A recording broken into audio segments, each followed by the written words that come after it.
Assalamualaikum warahmatullahi wabarakatuh.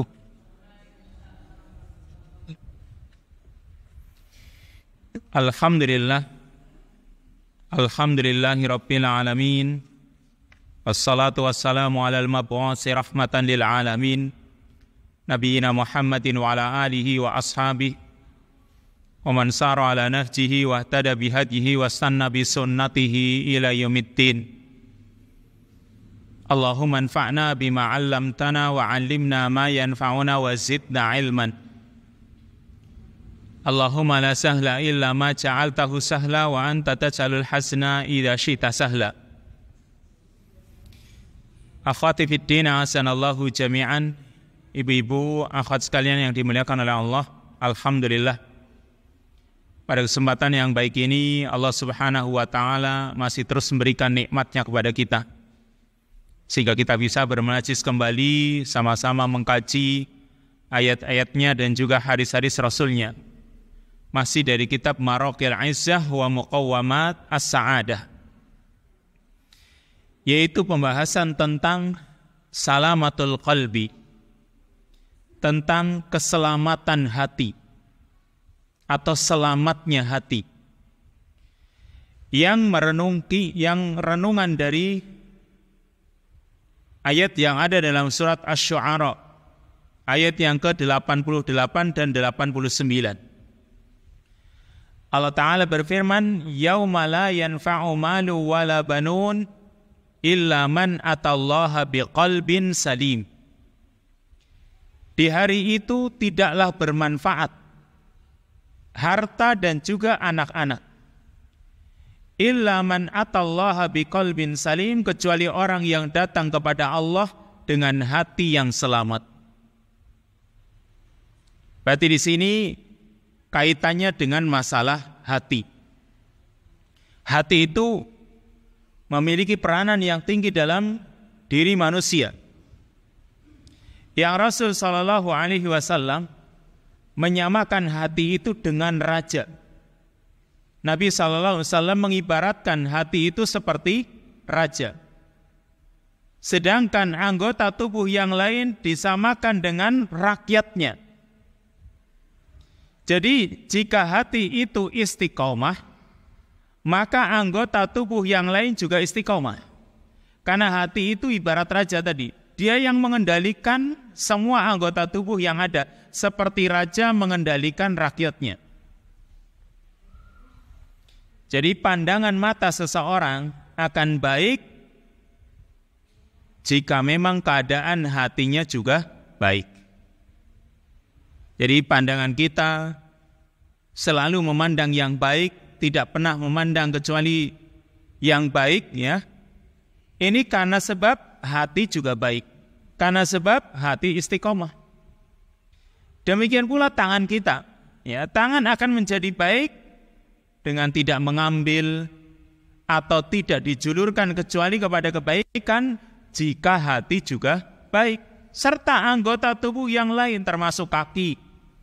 Kaki kita tidak kita langkahkan ke tempat yang baik kecuali kalau hati kita juga hati yang baik. Jadi ini yang namanya hati. Punya peranan yang sangat penting dalam kehidupan manusia. Maka hati yang baik itu adalah hati yang selamat, hati di mana nanti di hari kiamat tidak akan bermanfaat di sisi Allah Subhanahu wa taala kecuali orang yang hatinya selamat. Makanya tadi Allah mengatakan, yauma la yanfa'u malu wala banun illa man atallaha biqalbin salim. Tidaklah bermanfaat harta dan juga anak-anak kecuali orang yang datang menghadap Allah dengan hati yang selamat. Berarti di sini untuk poin yang pertama atau renungan yang pertama yaitu tentang keutamaan hati yang selamat dan hati yang lapang. Perlu kita ketahui bahwasanya selamatnya hati, lapangnya dada seseorang, itu termasuk sifat yang paling afdal, sifat yang paling mulia, perilaku yang paling suci. Termasuk salah satu faktor terbesar supaya orang bisa mendapatkan taufik dari Allah Subhanahu wa taala baik dalam urusan agama, urusan dunia dan juga urusan akhiratnya. Maka di sini ya, tentang keutamaan selamatnya hati atau hati yang selamat, hati yang lapang, pertama bahwa hati yang selamat dan hati yang lapang atau dada yang lapang itu adalah faktor terbesar supaya orang bisa mendapatkan hidayah dan taufik dari Allah. Ini pertama. Ya, saya ulangi. Hati yang selamat dan dada yang lapang termasuk faktor terbesar supaya orang bisa mendapatkan hidayah dan taufik dari Allah. Hidayah berarti ditunjukkan suatu ilmu, dan taufik berarti supaya kita itu mengikuti ilmu tersebut. Dan hidayah serta taufik ini datang dari Allah Subhanahu wa taala. Jadi kalau kita itu diberikan hidayah berupa ilmu dan kita mau mengikuti ilmu tersebut, membuat hati kita itu lapang, ini berarti Allah sedang menginginkan kebaikan untuk kita. Allah berfirman dalam surat Al-An'am ayat yang ke-125. فَمَنْ يُرِدِ اللَّهُ أَنْ يَهْدِيَهُ يَشْرَحْ صَدْرَهُ لِلْإِسْلَامِ وَمَنْ يُرِدْ أَنْ يُضِلَّهُ يَجْعَلْ صَدْرَهُ ضَيِّقًا حَرَجًا كَأَنَّمَا يَصَّعَّدُ فِي السَّمَاءِ كَذَلِكَ يَجْعَلُ اللَّهُ الرِّجْسَ عَلَى الَّذِينَ لَا يُؤْمِنُونَ. Kata Allah dalam surat Al-An'am ayat yang 125, فَمَنْ يُرِدِ اللَّهُ أَنْ يَهْدِيَهُ, barang siapa yang Allah ingin berikan hidayah untuknya, yashrah sadrahu lil Islam, maka Allah lapangkan dadanya untuk menerima Islam. Nih, ayat yang seperti ini harus kita pahami dan terapkan dalam diri kita. Barang siapa yang Allah ingin berikan hidayah untuknya, Allah berikan petunjuk untuknya, maka Allah lapangkan dadanya menerima Islam. Jadi kalau kita itu misalnya mendengar tentang masalah agama, yang di situ ada kebaikan-kebaikan, kok kita menerima? Ada larangan-larangan dari Allah, kok hati kita itu rasanya lapang? Berarti itu tanda Allah Subhanahu wa taala berikan hidayah untuk kita. Tapi kalau sebaliknya, wa may yurid ayyudillahu yaj'al sadrahu dayyiqan haraja ka'annama yas'adu fis sama. Dan barang siapa yang Allah ingin menyesatkannya, maka Allah jadikan dadanya itu terasa sempit. Hatinya itu terasa haraj, ya.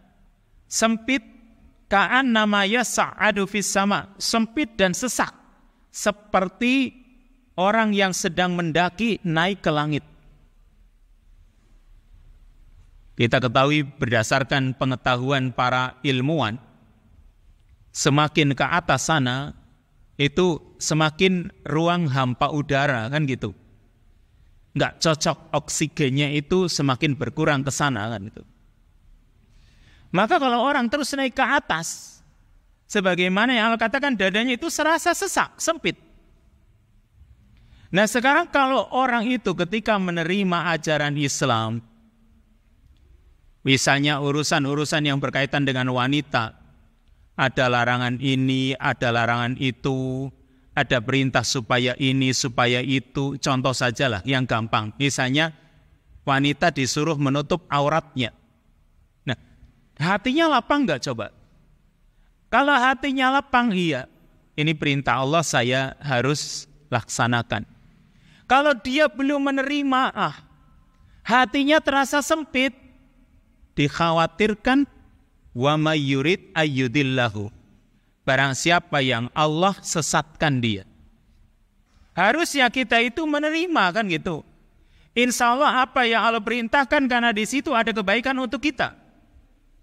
Ketika Allah Subhanahu wa taala melarang sesuatu, karena di situ ada mudarat bagi kita.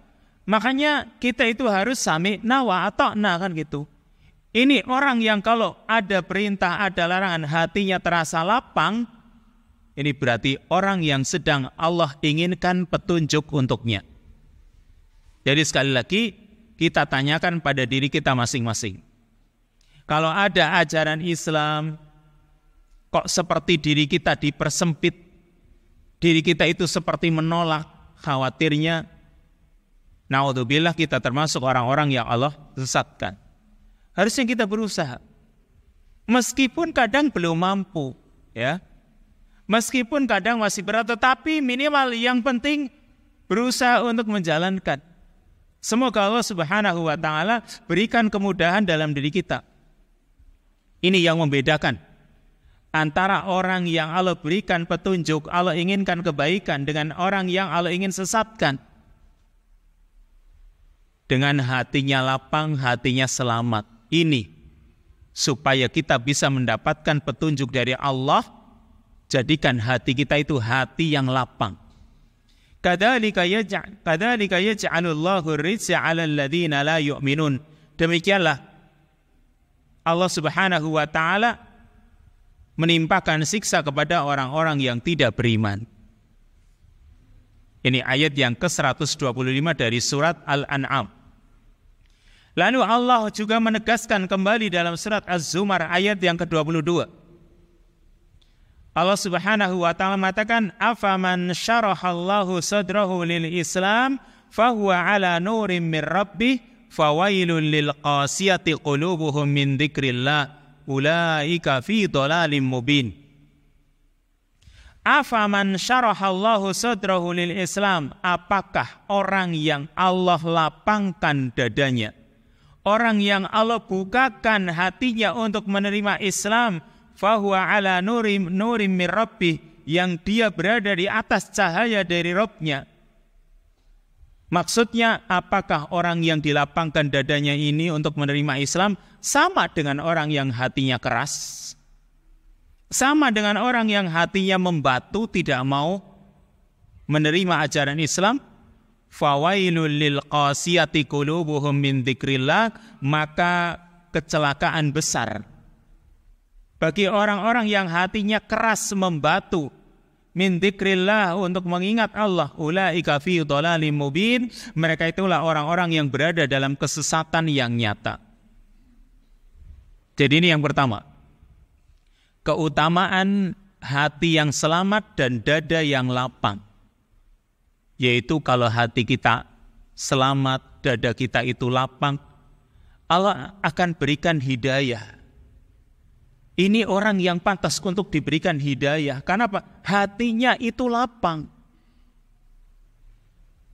Ini pertama, fadilah keutamaan dari hati yang selamat. Yang kedua, bahwa orang yang hatinya selamat dan dadanya lapang, maka itu adalah faktor terbesar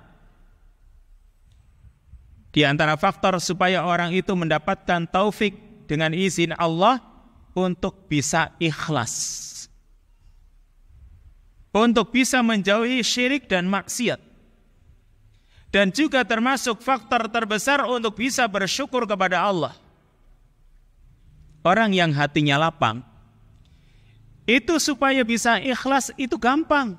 Kenapa?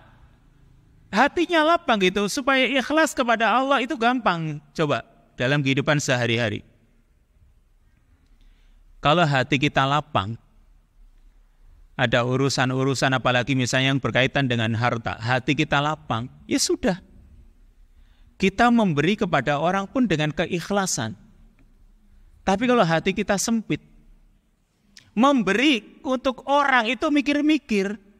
Saya mau berikan kepada si A, nanti dia bisa ngasih apa ke saya? Kan gitu. Misalnya Bu, mau kondangan. Ini kepada si A saya ngasih sekian. Ini nanti dia kira-kira bisa memberikan apa ke saya? Kalau dipikir seperti itu karena hatinya sempit tadi. Tapi sekarang orang yang hatinya lapang untuk menerima keikhlasan, terutama dalam hal beribadah kepada Allah Subhanahu wa taala, sangat mudah. Menjauhi syirik, kemaksiatan itu mudah. Untuk bersyukur kepada Allah Subhanahu wa taala juga mudah. Makanya Allah Subhanahu wa taala memuji kekasihnya yaitu Nabi Ibrahim alaihi salam. Yang karenanya Allah Subhanahu wa taala jadikan Nabi Ibrahim itu sebagai teladan dalam kebaikan. Allah jadikan Nabi Ibrahim seorang yang tunduk kepadanya, yang lurus di atas tauhid dan condong dari kesyirikan, serta menjauhi kesyirikan tersebut dan juga banyak bersyukur kepada Allah Subhanahu wa taala. Allah pilih dia, Allah Subhanahu wa taala jadikan dia terus berada di atas jalan yang lurus. Allah mengatakan tentang Nabiullah Ibrahim dalam surat An-Nahl ayat yang ke-120 sampai 122. Allah mengatakan dalam surat As-Saffat ayat yang ke-83 dan 84 ya. Wa inna min syi'atihi la Ibrahim idja'a rabbahu biqalbin salim. Dan sungguh di antara golongannya Nabi Nuh la Ibrahim, yaitu yang termasuk orang-orang yang ikhlas kepada Allah. Idja'a rabbahu biqalbin salim, ketika dia datang menemui Rabbnya dengan hati yang salim, hati yang selamat. Ini Nabi Ibrahim dipuji oleh Allah Subhanahu wa taala karena dia datang menghadap Allah dengan hati yang selamat. Yang tadi ayatnya ya, orang yang menghadap Allah dengan hati yang selamat itulah orang yang sukses, orang yang beruntung. Ini Nabi Ibrahim. Bahkan lebih tegas lagi dalam surat An-Nahl ayat 120 sampai 122. Allah Ta'ala berfirman, Inna Ibrahim kana ummatan qanitan lillahi hanifa walam yaku musyrikin walam yaku minal musyrikin syakiran li an'umih ijtabahu wa hadahu ila siratim mustaqim wa atainahu fid dunya hasanah wa innahu fil akhirati laminas salihin. Yang artinya inna Ibrahim kana ummatan qanitan lillahi hanifa walam yakum minal musyrikin. Sesungguhnya Ibrahim adalah seorang umat, adalah seorang imam, seorang pemimpin. Ini sifat pertama dalam surat An-Nahl ayat 120 nih. Ibrahim punya 4 sifat di dalam surat An-Nahl 120. Pertama, kana ummatan. Ibrahim adalah seorang ummah, maksudnya seorang pemimpin, seorang imam, seorang yang dijadikan teladan dalam berbagai kebaikan, dalam berbagai ketaatan. Yang tentu karena dia seorang pemimpin, seorang teladan, dia memberikan contoh kepada orang lain. Misalnya Allah Subhanahu wa taala katakan dalam surat Al-Baqarah, wa idzibtala Ibrahim rabbuhu bikalimatin fa'atammahun. Ingatlah ketika Allah menguji Nabi Ibrahim dengan beberapa kalimat, dengan beberapa perintah. Fa'atammahun, maka Ibrahim pun menyempurnakannya, melaksanakan perintah Allah. Ini pertama. Beliau seorang pemimpin yang memberikan keteladanan yang baik untuk umatnya. Ini sifat pertama. Sifat yang kedua, qanitan lillah, tunduk kepada Allah. Apa maksudnya Ibrahim punya sifat tunduk kepada Allah? Yaitu senantiasa menjalankan ketaatan kepada Allah. Ketika ada perintah, maka Nabi Ibrahim pun melaksanakannya. Meskipun kadang berat. Karena yang diperintahkan oleh Allah tadi, ya fa'atammahun tadi, kalimat-kalimat yang Allah perintahkan, itu kadang berat, seperti misalnya membunuh anaknya Ismail. Padahal itu waktu itu satu-satunya anak yang sangat dia inginkan agar punya anak, agar punya keturunan. Tapi ternyata begitu dapat keturunan yaitu Nabi Ismail, Allah perintahkan untuk berkurban dengannya, untuk menyembelihnya. Ini kan berat.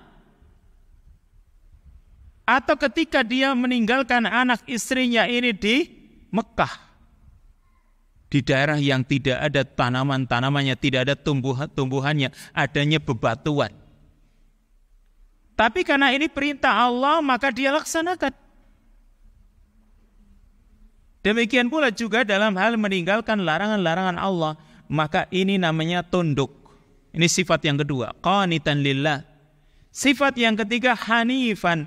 Ibrahim itu seorang yang hanif, seorang yang lurus, yaitu tidak ada kecondongan kepada agama-agama yang lain yang batil. Selalu hanya tertuju kepada Allah Subhanahu wa taala, tidak pernah bengkok. Ini sifat ketiga, hanifan. Ini sifatnya Nabi Ibrahim. Walam yakum minal musyrikin, dan sifat yang keempat, dia bukan termasuk orang-orang musyrik. Ini sifat keempat.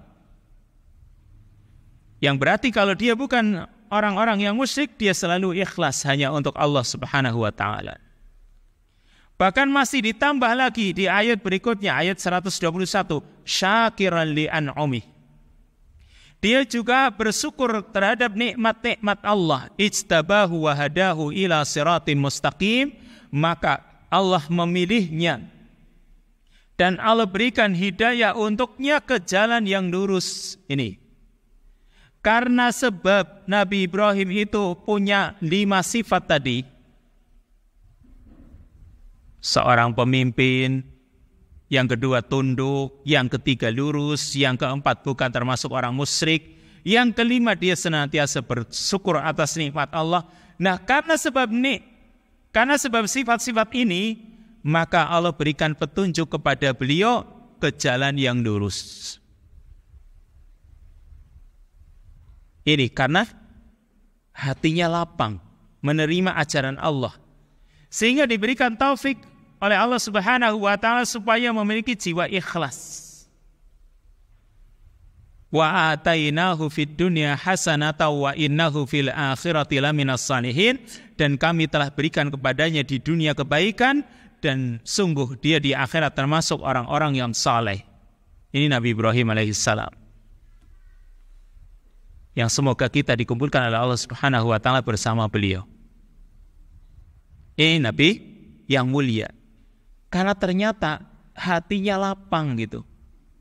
Jadi untuk melakukan perintah, untuk meninggalkan larangan, itu ya ringan-ringan saja.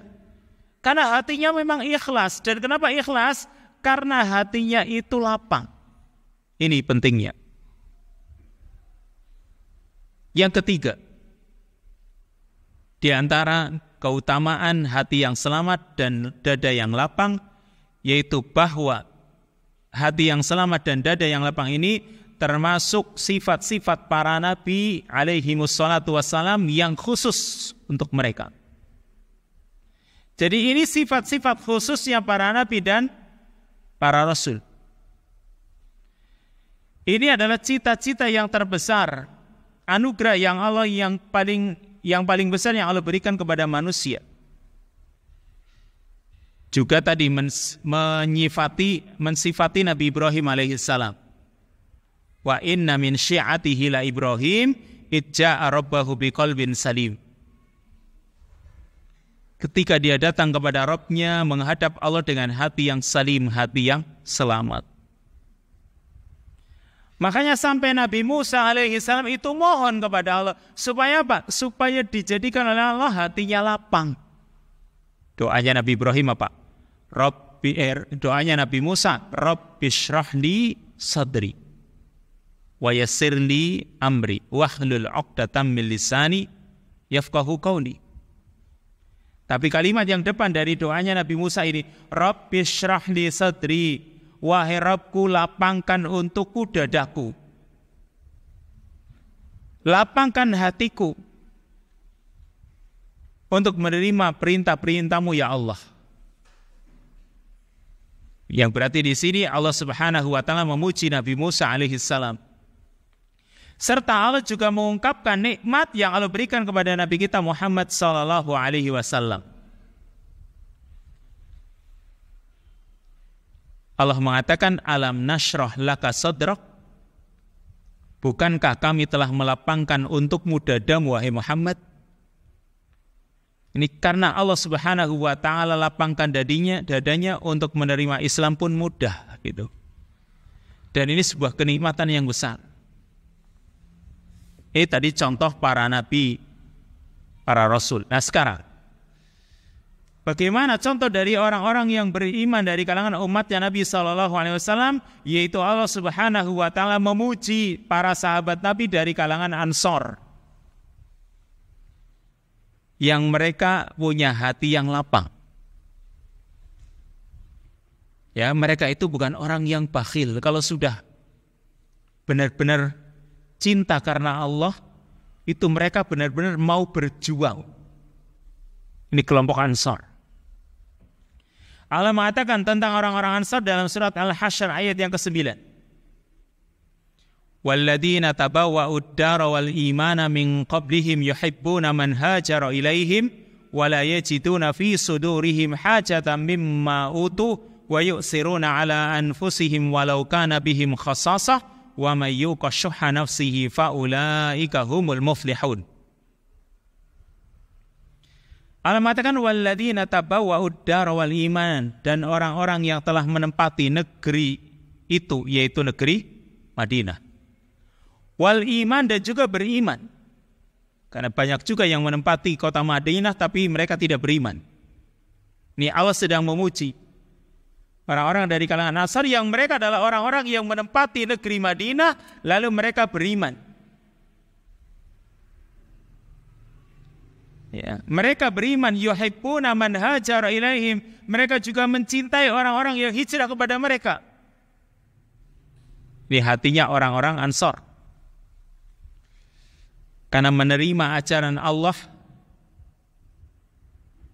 maka ketika ada orang-orang yang hijrah ke mereka, maka mereka pun mencintainya dan juga mencintainya karena Allah. Yuhibbuna man hajara ilaihim wala yajiduna fi sudurihim hajatan mimma utu, mereka tidak mendapati dalam hati mereka ada keinginan dari apa yang telah mereka berikan. Jadi mereka ini, perhatikan Ibu, orang-orang Ansar itu kalau udah ngasih, udah gak dipikiri lagi itu. Kalau kita kan mikir-mikir dulu, bahkan sudah ngasih, ya itu kadang kita sebut-sebut lagi. Mereka ini tidak. Mereka tidak menginginkan ada hajat, keinginan dalam diri mereka. Wa yusiruna ala anfusihim, bahkan mereka lebih mendahulukan orang-orang muhajirin, orang-orang yang hijrah daripada diri mereka sendiri, walau kana bihim khassasah, meskipun mereka juga memerlukannya. Tapi sungguh luar biasa ini orang-orang Ansar. Pantas ya, mereka disebut Ansar. Apa Ansar artinya? Para penolong gitu. Karena mereka menolong agama Allah dan Rasulnya di kota Madinah, sehingga Islam pun benar-benar tersebar nih. Wa may yuqa syuhha nafsihi fa ulaika humul muflihun, maka barang siapa yang terjaga kebakhilan dirinya, maka mereka itulah orang-orang yang beruntung. Inilah orang-orang yang beruntung. Karena mereka adalah orang-orang yang dilapangkan hatinya oleh Allah. Kemudian yang kelima, di antara fadilah atau keutamaan hati yang selamat dan dada yang lapang, yaitu bahwa Allah Subhanahu wa ta'ala telah memuji orang-orang yang datang sesudah para sahabat dari kalangan kaum mukminin. Kalau tadi orang-orang Ansar nih dipuji oleh Allah Subhanahu wa ta'ala, sekarang orang-orang yang datang sesudah para sahabat juga dipuji oleh Allah Subhanahu wa ta'ala dalam surat Al-Hasyr. Kalau tadi ayat yang ke-9, sekarang ayat yang ke-10. Walladzina ja'u min ba'dihim yaquluna rabbana ighfir lana wa li ikhwanina alladzina sabaquna bil iman wa la taj'al fi qulubina ghillan lil ladzina amanu rabbana innaka ra'ufur rahim. Walladzina ja'u min ba'dihim, dan orang-orang yang datang sesudah mereka dari kalangan Ansar dan juga dari kalangan muhajirin. Yaquluna rabbana ighfir lana, mereka mengatakan wahai Rabb kami, berikanlah ampunan untuk kami, wa li ikhwanina alladzina sabaquna bil iman, dan untuk saudara-saudara kami yang telah mendahului kami dengan keimanan.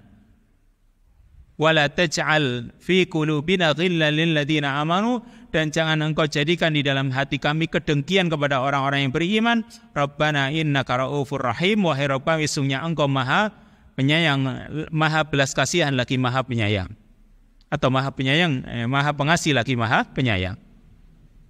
Ini yang kelima. Ternyata Allah Subhanahu wa ta'ala juga memuji orang-orang yang beriman dari kalangan sesudah sahabat. Jadi mungkin tabi'in, mungkin tabi'ut tabi'in, dan lain sebagainya.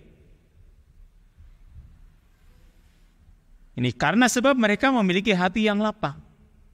Mereka tidak ingin dalam diri mereka dipenuhi dengan ghil, dengan kedengkian. Ini berarti hati mereka adalah hati yang lapang. Ketika hati mereka itu lapang, maka Allah Subhanahu wa taala memuji mereka. Dan di antara kebaikan yang didapatkan yaitu mereka ini memiliki keimanan yang kuat,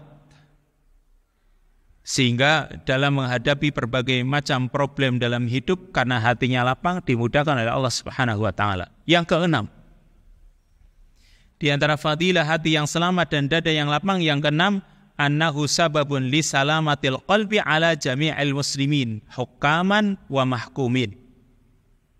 Bahwa hati yang selamat, hati yang lapang menjadi sebab hati itu selamat terhadap seluruh kaum muslimin. Hatinya juga selamat terhadap semua kaum muslimin. Maksudnya mensikapi semua kaum muslimin itu dengan sikap yang baik. Kenapa? Hatinya selamat. Baik ketika menghadapi penguasanya, menghadapi rakyat biasa, itu menempatkan mereka sesuai dengan tempatnya. Kenapa? Hatinya sehat, hatinya selamat. Yaitu dengan mencintai mereka, mendoakan mereka, ketulusan hati untuk kebaikan mereka, selalu bergabung dalam kelompok mereka, kaum muslimin. Maka ini orang yang hatinya selamat. Kadang kan begini, Bu. Kadang dalam diri masyarakat muslim di Indonesia itu ada kebencian kepada penguasanya. Entah mungkin dari tingkat RT barangkali dia nggak suka, atau mungkin dari naik lagi sampai tingkat desa, sampai tingkat kecamatan, sampai kabupaten, sampai provinsi, gubernur, sampai bahkan presiden barangkali. Mengapa kok mereka itu bisa dengki kepada para pemimpin? Itu karena hatinya itu tidak sehat, dadanya itu tidak lapang. Orang yang hatinya lapang, maka dia akan selamat dari menghadapi semua kaum muslimin. Justru orang-orang yang seperti ini mendoakan kaum muslimin, menginginkan ketulusan untuk kebaikan kaum muslimin, kan gitu. Sehingga Nabi SAW mengatakan dalam hadis riwayat Imam Tirmidzi dan juga Ibnu Majah serta yang lainnya, Nabi SAW bersabda, salatun la yughallu alaihim qalbu muslim. Ada 3 perkara yang hati seorang muslim itu tidak akan pernah dengki. Pertama, ikhlasul amali lillah. Pertama, mengikhlaskan amalan karena Allah. Jadi begini, Bu, kalau kita itu benar-benar ikhlas, dalam hal apa saja, kalau kita itu benar-benar ikhlas, itu nggak ada kedengkian. Kalau benar-benar ikhlas, misalnya begini, ini banyak orang yang seperti ini kadang. Misal, Bu, kita itu memberi sesuatu kepada orang, tapi ternyata sesuatu itu sama orang tersebut tidak dijaga, atau mungkin dijual, disia-siakan misalnya. Kan mungkin saja. Tapi coba, kalau kita itu sudah ikhlas melepas apa yang kita berikan, ternyata oleh orang lain disia-siakan misalnya, ya itu urusan dia dengan Allah Subhanahu wa taala, kan gitu. Jadi karena diri kita itu ada sisi keikhlasan gitu. Nggak ada kedengkiannya. Tapi kalau nggak ikhlas, dengki itu biasanya. Bahkan mungkin ingin menarik kembali pemberiannya. Padahal ini hukumnya haram. Karena Nabi SAW menggambarkan dengan makhluk yang paling jijik, yaitu apa? Anjing. Orang yang menarik kembali pemberiannya, al-aidu fi al-hibah. Al-qalbi yaqi'u, kan gitu. Summa yarudduhu, atau kama qala Nabi SAW. Orang yang menarik kembali pemberiannya itu sama seperti anjing yang menarik kembali muntahannya. Kan gambarannya jelek gitu. Hewan yang sudah kotor, ya, hewan yang jelek kemudian ditambah lagi menarik kembali muntahannya. Ini kan gambarannya sangat jelek sekali. Tapi seorang yang hatinya ikhlas, ya, seorang yang dalam dirinya itu ada sisi kelapangan, maka tidak ada kedengkian sama sekali, ikhlasul amalillah. Yang kedua, wa munasahatu a'immatil muslimin. 3 perkara yang hati seorang muslim itu tidak akan dengki, yaitu yang kedua, munasahatu a'immatil muslimin, menasehati para pemimpin kaum muslimin. Ini juga membuat hati itu tidak iri. Serta yang ketiga, wa luzumu jama'atihim, komitmen mengikuti jamaah kaum muslimin. Fa inna da'wata tuhitu mi wara'i, karena dakwah itu meliput dari belakang. Jadi kata Nabi SAW, 3 perkara yang hati seorang muslim itu tidak akan pernah dengki. Mengapa? Karena hatinya itu selamat. Menghadapi orang bagaimanapun dia berusaha menjaga dirinya, tidak terjerumus kepada kemaksiatan. Ini yang ke-6. Yang ke-7, bahwa sahibul qalbi salim qudwatun shalihatun azimah, bahwa si pemilik hati yang selamat dia akan menjadi seorang qudwah, seorang teladan, seorang yang saleh, serta seorang yang besar. Besar di dalam mengajak manusia kepada kebaikan, kepada perbaikan, atau di dalam bermuamalah dengan akhlaknya. Karena yang namanya pendidikan dengan model praktek itu kadang lebih kuat pengaruhnya, lebih kuat bekasnya daripada pendidikan hanya dengan ucapan. Ya, kalau kita itu mendidik orang dengan ucapan, meskipun cuma nasihat gitu, kadang lebih mengena dengan praktek gitu. Dan banyak contoh-contohnya dari Nabi SAW. Contoh yang paling kuat yang menonjol dalam kepribadian Nabi SAW, yaitu ketika Nabi SAW mau menyembelih hadyunya, kan gitu. Nabi perintahkan para sahabat untuk menyembelih hewan kurban mereka, tapi nggak ada yang mau melaksanakan. Begitu Nabi SAW menyembelih sendiri hadyu beliau, orang-orang pada mengikuti beliau. Ini karena sebab orang yang hatinya selamat ini memiliki qudwah, memiliki amal saleh, sehingga banyak orang menimba ilmu darinya. Ini yang ke-7. Yang ke-8, anna man manahahu Allahu salamata sadri wan syirahal qalbi min aqwan nas bi'aunillahi wa taufiqihi ala sabr. Orang yang Allah berikan hati yang selamat dan dada yang lapang, maka Allah jadikan dia termasuk orang yang paling kuat menghadapi kesabaran. Orang yang paling kuat untuk memberikan maaf, untuk memberikan ampunan dan menahan marahnya. Dan bahkan berusaha untuk membalas kebaikan itu dengan kebaikan yang lain. Kalau orang itu tentunya memiliki hati yang sehat gitu. Membalas kebaikan orang, dia balas dengan yang lebih baik lagi. Ini kalau sudah seperti ini, ya, insya Allah Allah berikan petunjuk untuknya. Allah mengatakan dalam surat Fussilat ayat yang ke-35 dan 36, wala tastawil hasanatu wala sayyi'ah illa idfa' billati hiya ahsan fa idzal ladzi bainaka wa bainahu adawatun ka'annahu waliyyun hamim. Tidaklah sama kebaikan dan kejelekan. Balaslah kejelekan itu dengan yang lebih baik. Kalau orang bisa membalas dengan yang lebih baik, maka tiba-tiba antara dirimu dengan dirinya yang tadinya ada permusuhan, maka seolah-olah dia itu menjadi teman yang setia. Karena sebab dia menjaga dirinya untuk memaafkan, untuk menahan marah, untuk berkeluh kesah. Karena yang namanya ini semua ini adalah tingkatan sabar. yang paling rendah. Wa ma yulaqqaha illa alladziina sabaru wa ma yulaqqaha illa dzu hadzin 'adzim.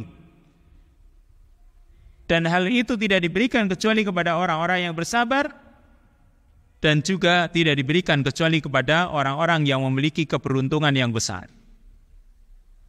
Ini yang ke-8.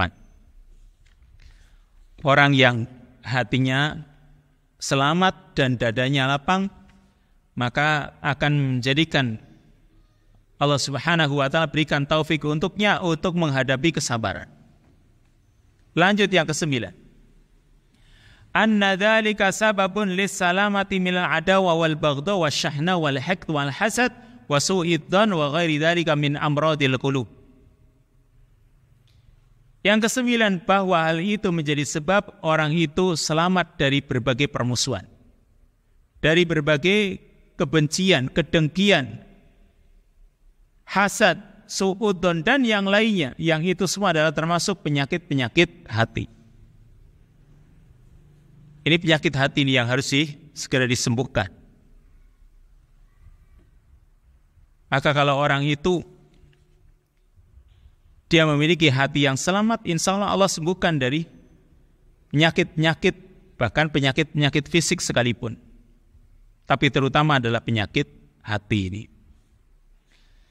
Kata Ibnu Rajab Al-Hambali rahimahullahu ta'ala, beliau mengatakan amalan yang paling afdol yaitu selamatnya hati dari berbagai macam kedengkian, dari semua kedengkian. Dan yang paling afdal yaitu selamat dari kedengkian hawa nafsu dan perbuatan bid'ah, yang akan mengakibatkan mencela salafus salih atau para pendahulu kita yang saleh, baik dari kalangan tabi'in, baik dari kalangan sahabat tabi'in atau tabi'ut tabi'in. Ini ya, orang yang hatinya selamat, dia akan selamat dari berbagai kedengkian dan hawa nafsu. Kemudian yang ke-10 ialah annahu sababun lis salamati minal ghibah wan namimah, bahwa orang yang hatinya selamat maka dia itu akan menjadi faktor yang menyelamatkan dirinya dari penyakit ghibah, namimah, dan juga penyakit-penyakit yang semisal itu. Yang namanya penyakit ghibah yaitu suka menggunjing orang. Ini kan hampir rata-rata manusia. Dalam sehari pasti ngomong si A, si B, si C kan itu. Dalam sehari kadang suka mengeluarkan kata-kata yang sifatnya untuk mengadu domba. Maka hal ini tidak akan tersebar oleh orang yang hatinya selamat, orang yang dadanya lapang. Ya tidaklah orang ini menceritakan dua perkara ini, dan juga tidak pula menyampaikan dua perkara ini, ya, kecuali bahwasanya hal ini ya, akan dia singkirkan kalau memang itu tidak bermanfaat bagi hati. Jadi orang yang hatinya ada kedengkian atau kebencian, untuk menghibah itu mudah, itu yang harus dipahami.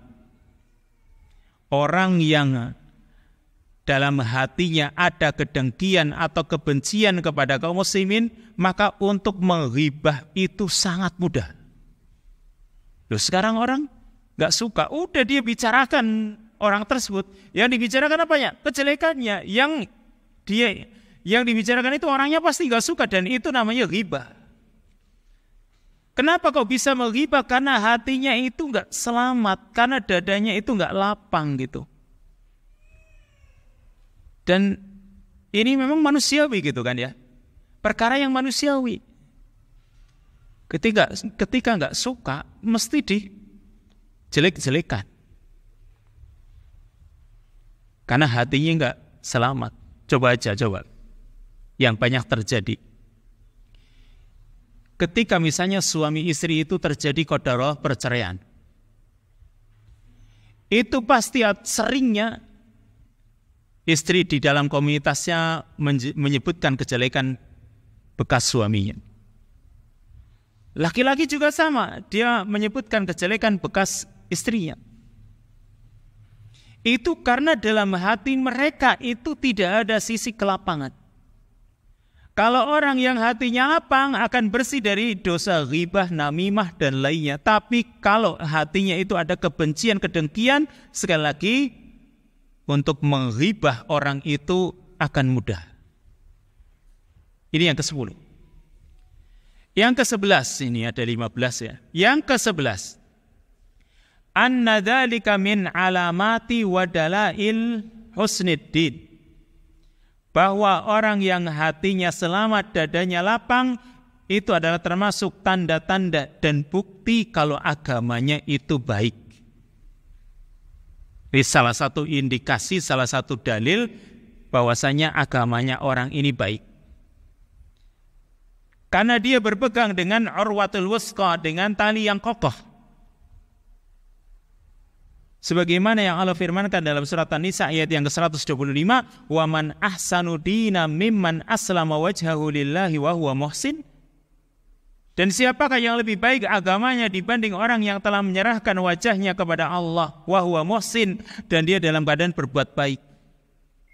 Orang yang menyerahkan dirinya kepada Allah, kenapa? Karena hatinya itu sehat, hatinya itu selamat, dadanya itu lapang.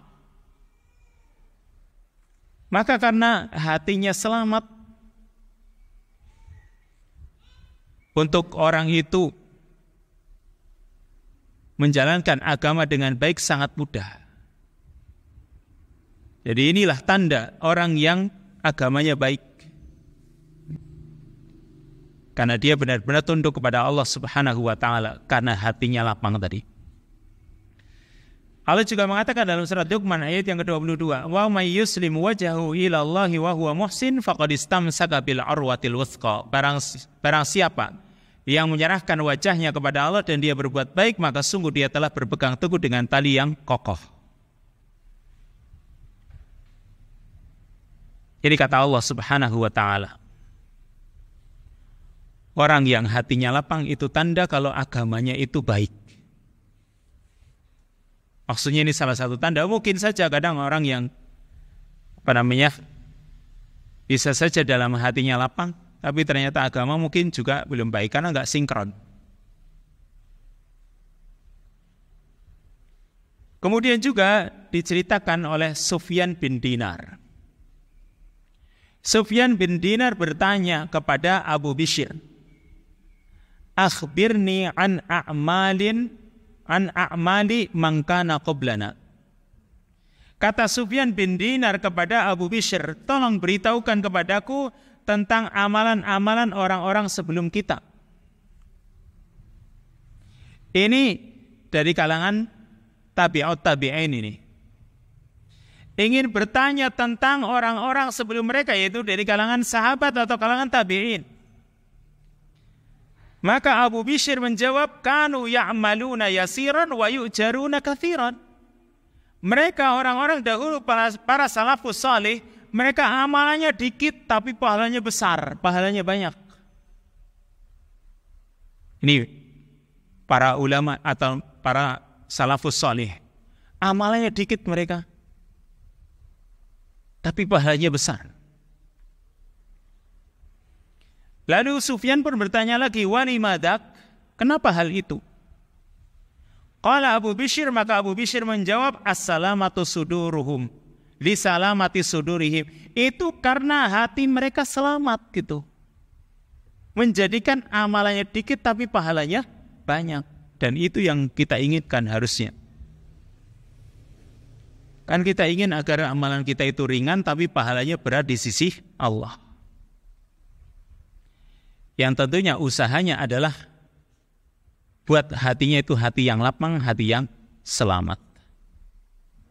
Yang ke-12, annahu la yanfa'u yaumal qiyamah siwa salamatil qalb. Bahwa tidak akan bermanfaat di hari kiamat selain orang yang hatinya selamat. Jadi yang akan bermanfaat di hari kiamat yaitu orang yang datang dengan membawa hati yang selamat, sebagaimana tadi Allah Ta'ala katakan, yauma la yanfa'u malu wala banun illa man atallaha biqalbin salim. Di hari itu yang namanya harta dan anak-anak itu enggak manfaat kecuali orang yang datang kepada Allah dengan hati yang salim, yang selamat. Itu yang akan memberikan manfaat kepada pemiliknya. Karena itulah hatinya seorang mukmin. Karena tidak akan masuk surga kecuali jiwa yang mukmin, sebagaimana yang Nabi katakan, la yadkhulul jannata illa nafsun mu'minah. Tidak akan masuk surga kecuali jiwa yang beriman, yaitu jiwa yang selamat. Yang ke-13, annahu sababun lidukhulil jannah wal ajr wassalamah minal khauf wal huzn. Bahwa hati yang salim, hati yang sehat, yang selamat akan menjadi sebab orang itu masuk ke dalam surganya, mendapatkan pahala dan selamat dari rasa takut serta kesedihan. Dan ini cita-cita setiap muslim, yaitu bisa masuk surga, dapat pahala, dan tidak ada rasa takut serta tidak ada rasa sedih. Ini cita-cita seorang muslim yang benar-benar menginginkannya. Allah Ta'ala berfirman dalam surat Al-Baqarah ayat yang 111 dan 112. Wa qalu la yadkhulul jannata illa man kana hudan aw nasara tilka amaniyuhum qul hatu burhanakum in kuntum shadiqin. Mereka berkata tidak akan masuk surga kecuali orang Yahudi dan orang Nasrani atau orang Nasrani.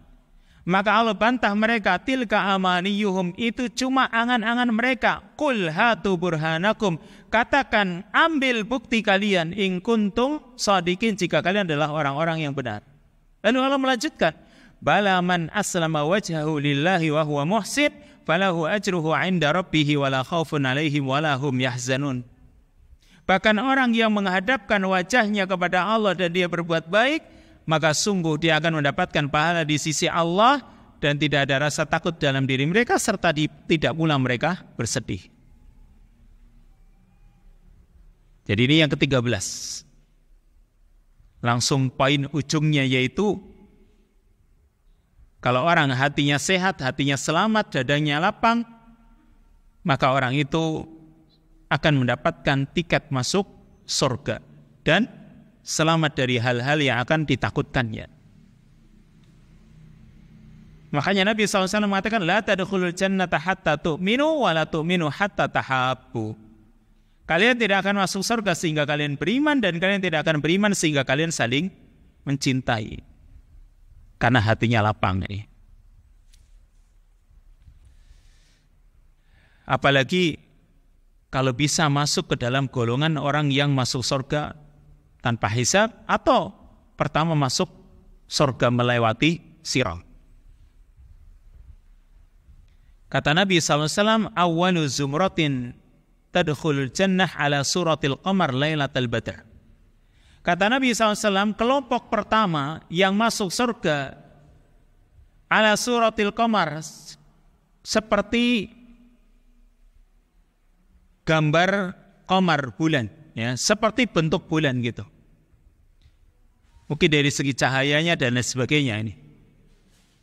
Kelompok yang pertama masuk ke dalam surga dalam bentuk cahaya, dalam bentuk bulan, Lailatul Badr, di malam purnama. Walladzina ala asarihim ka'ahsani kaukabin durriyyin fis sama'i do'ah. Dan orang-orang yang mengikuti jejak mereka itu seperti bintang yang terbaik yang berkilau di langit dengan cahayanya. Serta yang ketiga, qulubuhum ala qalbi rajulin wahid la tabaghut bainahum wala tahasud. Atau masih enggak menjelaskan tentang orang yang pertama masuk surga atau dimasukkan ke dalam surga. Hati mereka seperti hati satu orang yang saleh, yang tidak ada kebencian di antara mereka dan tidak ada rasa hasad. Jadi ini yang ke-13. Intinya orang yang hatinya selamat, insya Allah jaminannya surga. Bukan cuma itu saja, yaitu mendapatkan kenikmatan yang terbesar di surga. Bukan cuma sekedar masuk, tapi mendapatkan kenikmatan yang terbesar. Sebagaimana yang Allah firmankan dalam surat Al-Hujurat, wa naza'na ma fi sudurihim min ghillin ihwanan ala sururin mutaqabilin. Dan kami cabut dari dada-dada mereka kedengkian. Mereka hidup bersaudara di atas permadani atau di atas sofa-sofa, mereka saling berhadap-hadapan. Ini kapan? Di akhirat nanti, di sorga.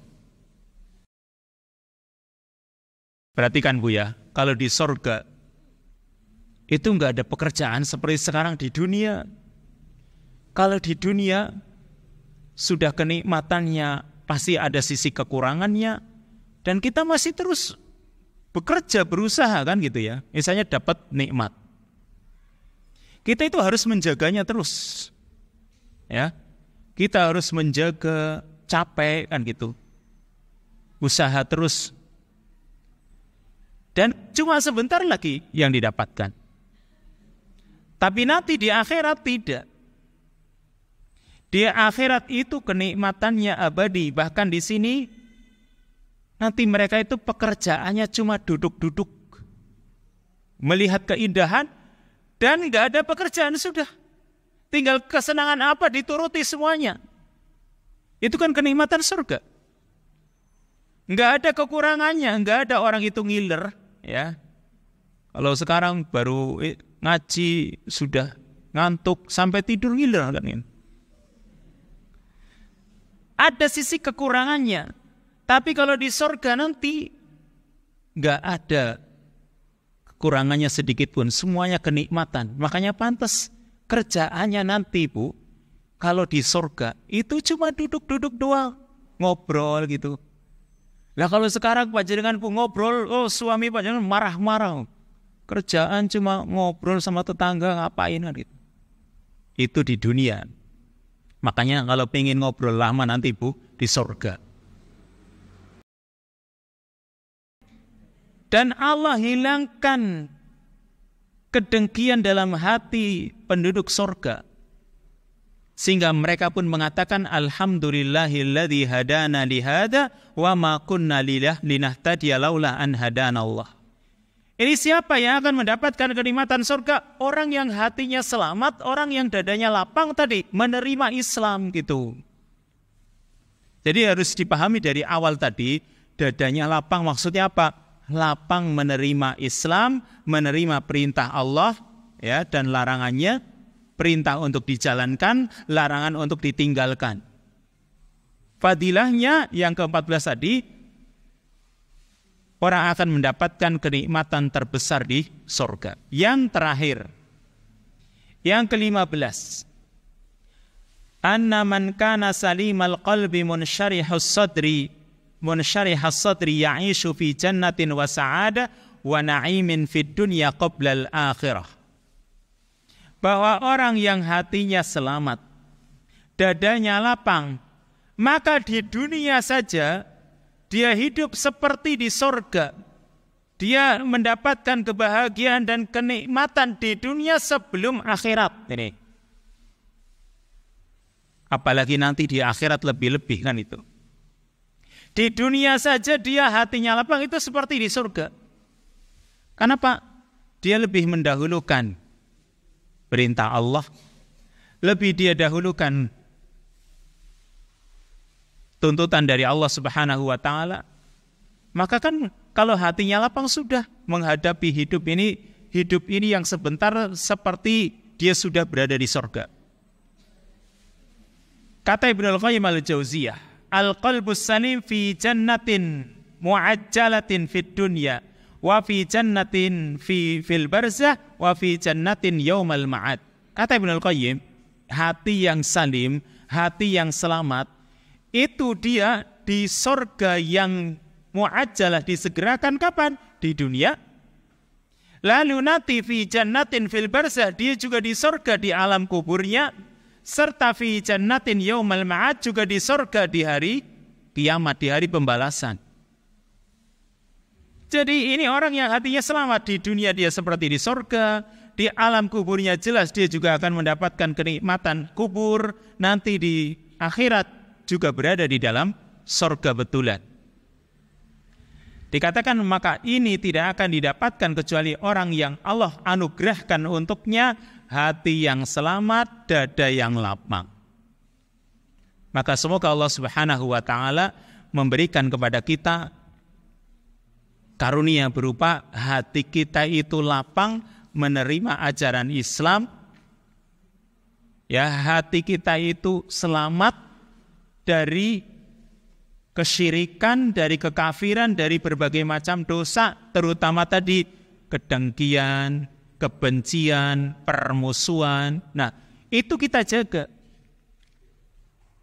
supaya tidak masuk penyakit-penyakit itu ke dalam hati kita. Itulah hati yang selamat.